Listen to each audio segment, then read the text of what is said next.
Welcome back to Big W BBQ. My name is Nate, and today we're going to be grilling up some steak sandwiches.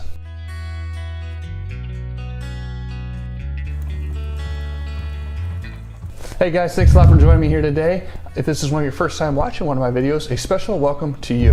Like I mentioned in the intro, we're going to be cooking up some steak sandwiches. The particular recipe that I'm going to be using here today resembles very closely to a Philly cheese steak sandwich. However, the only difference here is I'm going to be using a New York strip steak. I'm not going to be cutting it up as thin as the traditional Philly cheese steak. Since we're not dealing with the thin meat, we don't have a cheese sauce here today, I'm just going to call this a steak sandwich.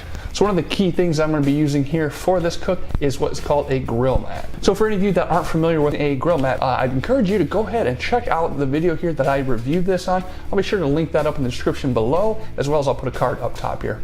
These grill mats here are pretty handy if you don't have a cast iron skillet. However, if you've got a cast iron skillet or a griddle handy, you can go ahead and use that for our vegetable cook. So let's talk about what we're going to be using here for our steak sandwiches. So what I've got here is about a half pound of a New York strip cut steak. What I'm going to be doing here today is I'm going to take that steak, I'm going to throw it whole out on the grill. The reason why I'm going to be doing that is I prefer a medium rare steak. If you're going for a more traditional Philly cheese steak, go ahead and throw this in the freezer here for a half hour to an hour. You don't want to freeze all the way through, but if it's a little bit frozen, then you can go ahead and you can cut some very thin pieces of meat.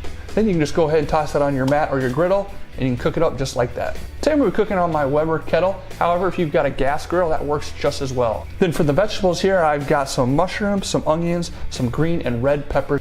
Once the vegetables are about 5 minutes from being done, that's when we're going to go ahead and throw our steak on the grill. And then once that's all cooked up, I'm going to go ahead and put some provolone cheese on top of that. So with all that being said, let's go ahead and fire up that grill, and we'll meet you outside.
Alrighty, we're back inside, and does this smell and look fantastic? There's just so much going on here. A lot of cheese, vegetables, meat, bread. I mean, this is a great sandwich. So yeah, let's go ahead, let's cut this in half and let's take a sample.